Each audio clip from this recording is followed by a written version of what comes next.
What's good, YouTube? If you don't know, you gonna know. It's your boy Zay, man, and we back here with another reaction video, bro. Hey, man, today we got the dark side of Lil Mabu. If you don't know who Lil Mabu is, he's New York. Would you call him drill? I don't know. He kind of sounds like he drill, but he doesn't really talk about like regular drill shit though. Like, cause he's that Caucasian skin color. You feel me?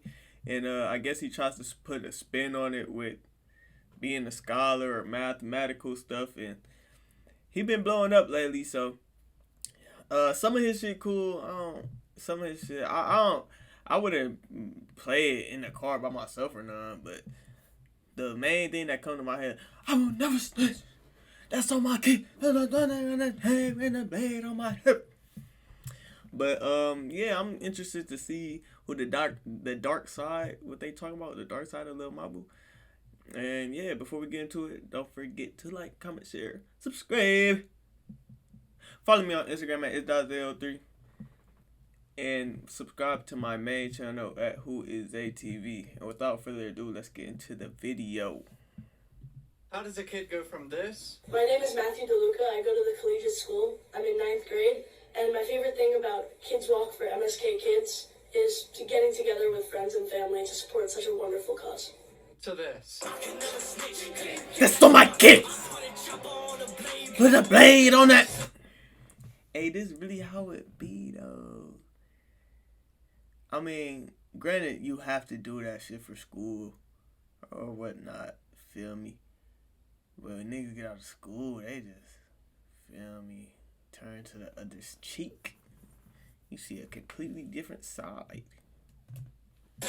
Lil Mabu, whose real name is Matthew Peter DeLuca, was born on April 4th, 2005 in Manhattan, New York. He went from a normal prep school child to one of the biggest drill rappers in the world. No matter what you think of That's one thing, though. Prep school is kind of crazy. I don't know what Manhattan is like or whatnot, but I don't know. He do look evil, though. I ain't gonna fake, bro. Like, bro, in his eyes, you can see something in his eyes, like, I don't know. I don't think that part is fake or nothing like that.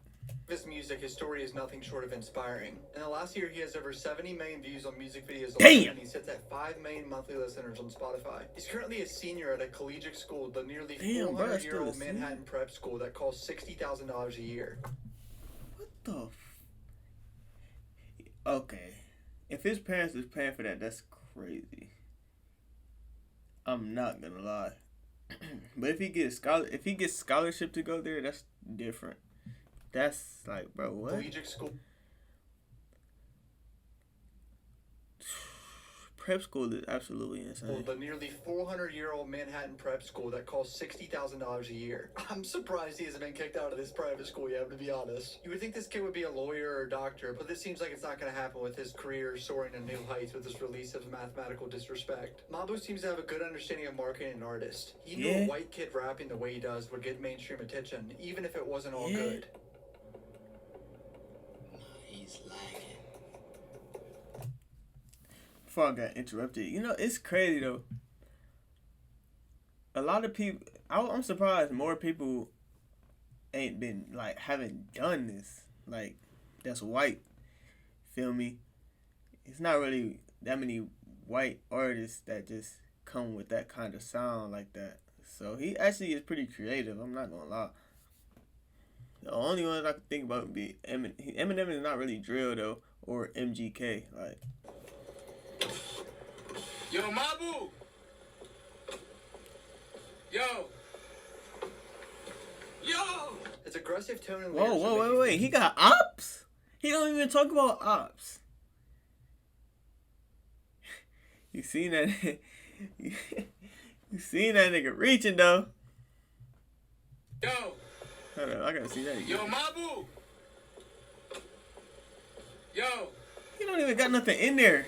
I know he just ain't put his hand in his Tone and pocket. lyrics would make you think he's from the hood, but it wasn't always like that. His oldest song on his YouTube channel called Heartbreaking isn't drill rap whatsoever. It's generic emo rap that was popularized in 2017, but he was doing this in 2020 when it was becoming outdated. It wasn't until Mabu released a song called Demon Time, where you could hear the clear influence of New York shining through. And this is where Mabu actually started seeing success. And he leaned into the joke of him being white and rapping like this with a bunch of skits and YouTube shorts, putting them on his own channel. Unlike a lot of artists, no other artist put shorts up like he did.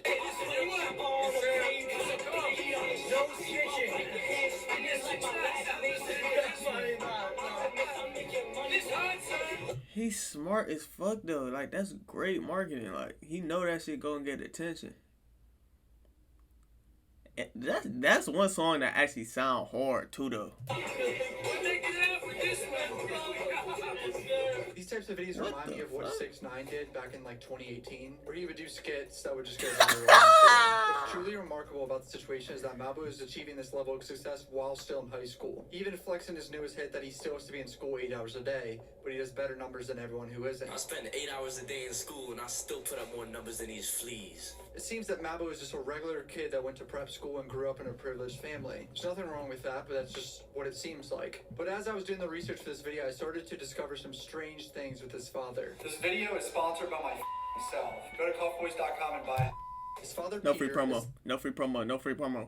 the owner of Greenwich Village Funeral Home. I found 2 interesting articles that are pretty dark. Mourner attacks funeral director during wake. So someone attacked Mabu's father during a funeral, basically. So this Gorgon family was having a funeral for someone, and during this funeral, allegedly, Mabu's dad went up to one of the family members and hinted at another person in the family dying soon, and saying she's next in a way, to this family during their funeral. Mabu's dad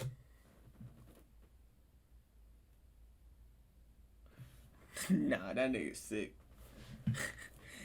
That's a sick nigga.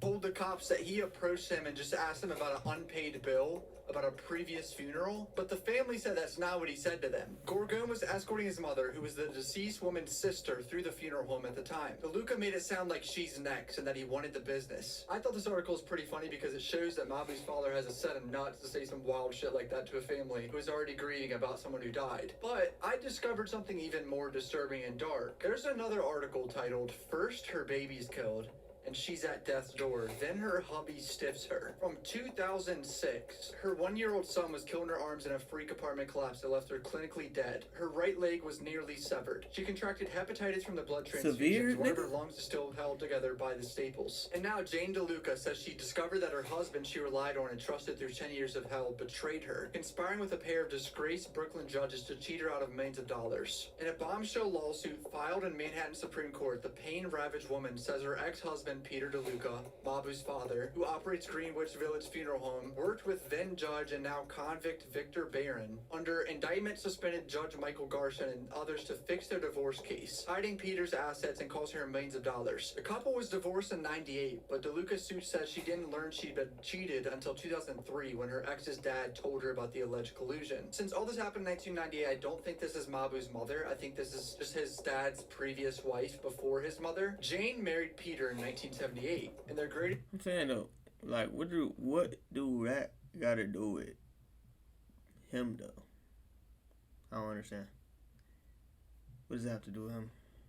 dream was to start a family. After 8 long years, they were successful. Peter Craig DeLuca was brought into this world in a complicated and horrifying delivery in which Jane nearly lost her life. Their bliss became devastation 13 months later when their Sullivan Street townhouse collapsed. Jane had been on the top floor with the newborn baby when the floor gave away, but was clutching him to her breast underneath the rubble. For approximately 3 hours until their bodies could be rescued, Jane laid crushing and bleeding, experiencing almost agonizing pain of her injuries, except the greatest and most unbearable, that her child had already died in her arms. Jane herself was declared dead on arrival at the hospital, but medics were able to resuscitate her. Both of her lungs were punctured, her ribs crushed, her spleen ruptured, her right leg connected to her body only by skin. She spent over 60 days in the hospital and had to undergo 13 surgeries and 103 blood transfusions. The heartbroken mom contracted hepatitis B and C from the blood transfusions, as well as a rare blood disease that has dramatically increased the lifelong risk of contracting leukemia. Oh my god.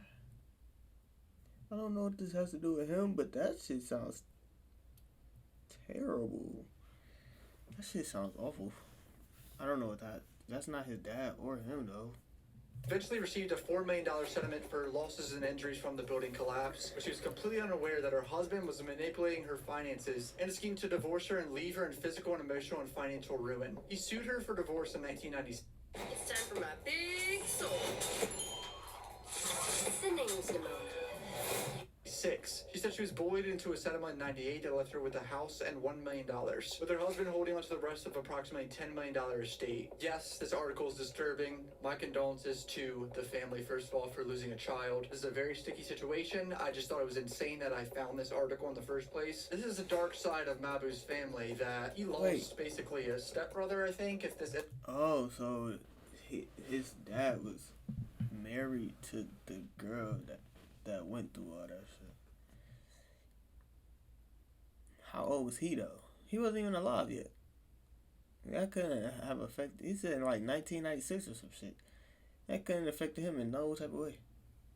Isn't his mother? I don't think it's his mom because he was born in 2005 and all this happened in the 80s and 90s. So I just thought this was fucking unreal that his dad went through this. Obviously, we don't know why he would have divorced her at the worst possible time of her being injured and all that. But just a very dark, disturbing story that I discovered about. That have Mabu's nothing family. to do with There's rumors nothing, that dog. Mabu's dad is a record label executive and that Mabu's an industry plant, which I can tell you right now very confidently this is completely false. His dad is not a record label executive. There's this bullshit Reddit post. I know Reddit's not a trustworthy place to get your information, but this guy wrote all this saying, before I get into it, there's some people who don't know who this kid is. It's common that you see comments like, how did this kid connected to the drill scene? Lil Mabu is the son of Jeffrey B. Vaughn, who's the former chairman and CEO of Capitol Records, and just gives a whole breakdown of this complete nonsense, which is false. There's no concrete evidence that he has any ties to a record label, but there was the suspicions because he got a lot of big artists to comment, fuck with his shit early on, which is a little suspicious, but who knows if he paid them or not. There's some people that claim his dad is Jeffrey Vaughn, who's the president of Capitol Records, which is laughable to me because I know Jeff Vaughn and I've met him and talked to him several times over the years because he's the guy that signed Lil Skies back in 2017. And I can 100% assure you, his son is not Lil Mabu. All the family bullshit aside though, his music has struck a chord with a growing number of passionate fans who can't get enough of his catchy hooks, slick beats, and mesmerizing flow. Even if his lifestyle doesn't really match the lyrics, we all know that doesn't really matter anymore with the age of TikTok. Damn. When the fuck is this nigga getting out? Sad case. On the internet. Mabu's obviously not afraid to push the boundaries and experiment with new sounds, infusing his tracks with unexpected turns that keep listeners. Okay, bro. Niggas is trolling, bro. That wasn't him for real, bro. Is that how that nigga... Bro, this is edited, bro. That is not how that nigga eyes look for real, bro. The fuck? Listeners on their toes. It's also somewhat of a meme that he grew up in an upper class family and he didn't have to make it out the hood. As fans start to make fun of Mabu, he leans into the joke. He did this with being from a wealthy family and trip to the hood. That whole video is making fun of himself, pretty much. Taking a trip to the hood just to make it out. He's making fun of himself and trolling. Despite his growing fame, he chose to remain independent, releasing all his music without any label, manager, or contracts. Which I respect independent artists a lot. It takes a lot of balls to deny that upfront money. With the age of the internet, record labels are becoming more and more insignificant. The advance they give to smaller artists are never worth it because they can control your music and tarnish your image. And within the last 12 months, Mabu's career has gone to an entire new level. Getting big co-signs from other New York artists such as Didi Osama and Dusty Locane gives Mabu's name more credibility. I think what Mabu figured out recently is that music videos can create moments. It's almost the same model as 6ix9ine again, where 6ix9ine's music videos were bigger moments than when he dropped his own albums. And that's what Mabu's doing now, where he sees how a music video could captivate an audience and make it more viral than dropping a project, which is very, very hard to do. The song with Didi Osama, Throw, that music video was insane because of the beat switch and all of a sudden they're in a shootout on the street. Like little things like that add to why things go viral. I would put money that was Mabu's idea to do that too. I would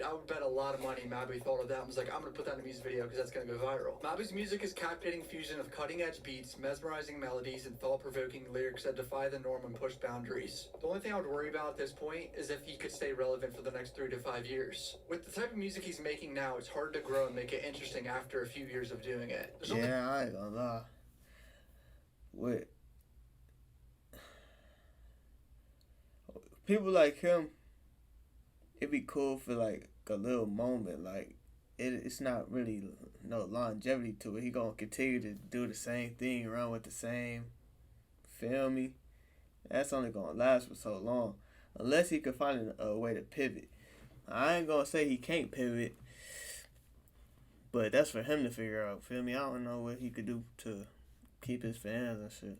Only so much Then again, I don't even know exactly who be listening to him. amount of drill music you can make that's interesting and keeps an audience around for a long time. He clearly has the marketing brains, but his music has to stay interesting and captivating and keep the audience there. And I've been comparing him to 6ix9ine this whole video, who struggled at captivating an audience for his projects. He only made big moments from beefs and music videos. But it wouldn't surprise me if Mabu puts out his project in the next few months and has a good buzz. Comment down below what you think about Mabu. If you're new to my channel, subscribe. Follow me on Twitter, Instagram. His hat's on Cuffboys.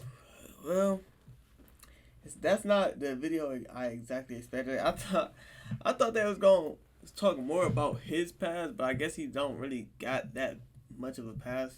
I guess he's actually from a rich family and went to a private school and all that.